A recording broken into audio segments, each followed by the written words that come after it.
ఆలస్యమైంది, సమీకరణాలు కుదరలేదని అంటున్నారు. ఎందుకు కుదురుతారో సమీకరణం? మనసుంటే మార్గం ఉంటుంది. ఎవరు కుదరలేదు రాకుండా ఎందుకు కుదురుతారో సమీకరణలు?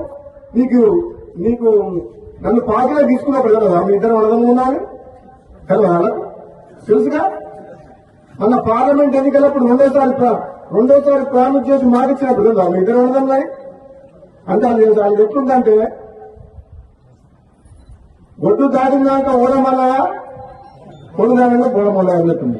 ఇప్పుడు సమీకరణం కుదురుతలేమని మన బట్టి విక్రమార్క గారు అంటుంది. ఏం కుదురుతలేవు? 9 మంది ఎమ్మెల్యేలు ఉన్న ఖమ్మం జిల్లాలో 3 మంత్రులు ఉన్నారు. ఎంతమంది ఉన్నారు?